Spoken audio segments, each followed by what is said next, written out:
Unit 5, Exercise 1C. Listen to the radio programme and check your answers.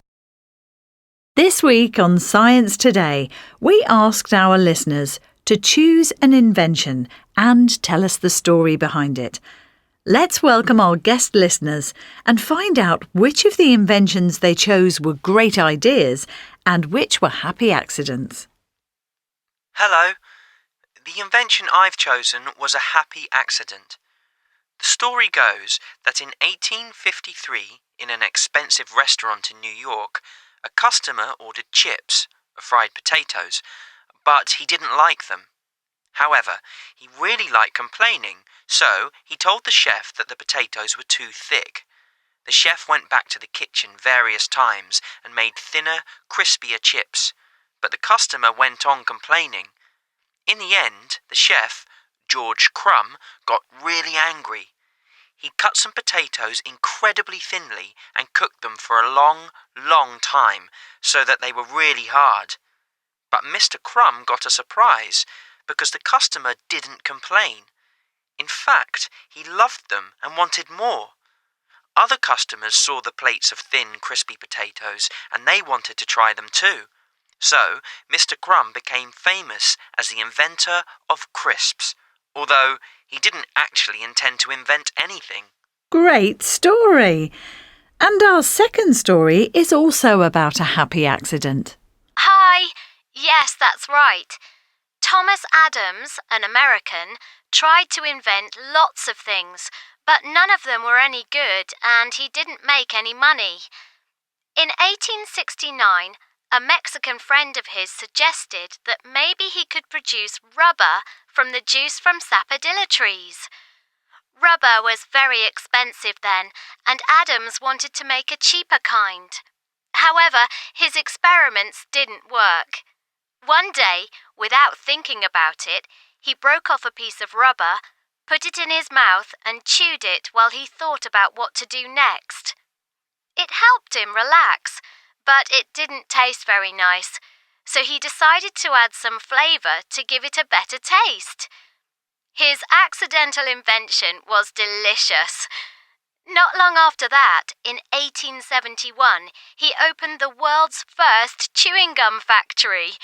It was an immediate success, and he became rich at last.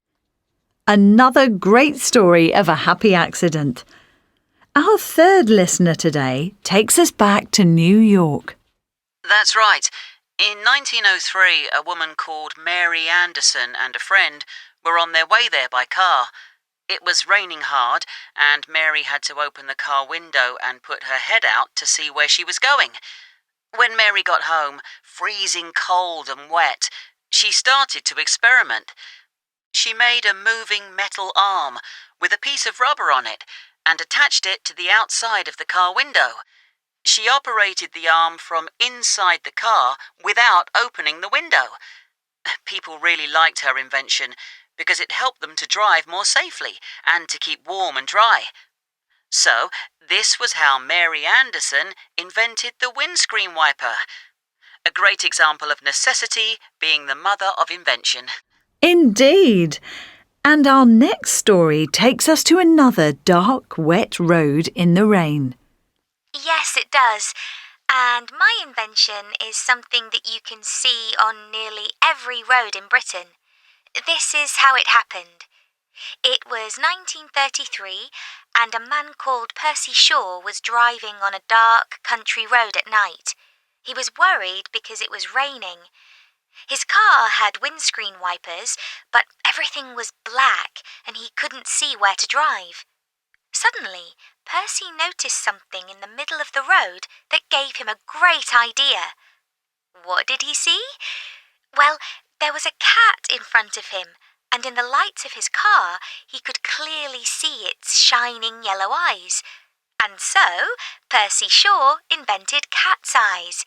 Small devices that reflect car lights so you can see where you are on the road. Another story that proves that necessity is often the mother of invention. And now, our last story takes place just 2 years later. In 1935, in a newspaper office in Hungary. A young reporter was writing a story for the next day's paper. It was late, and he was tired and wanted to go home, but he had to finish the article. He got annoyed with his pen because while he was writing, he had to stop many times to fill it with ink. So he started to think about a pen that you don't have to fill with ink all the time. Well, the man's name was Laszlo Biro, and he invented a kind of pen, a disposable ballpoint pen that we call a biro. He didn't start making them immediately, though. That happened when he and his brother moved to Argentina in 1938, and they opened a factory and started to produce biros there. And that one was definitely a great idea. Thank you to all our callers.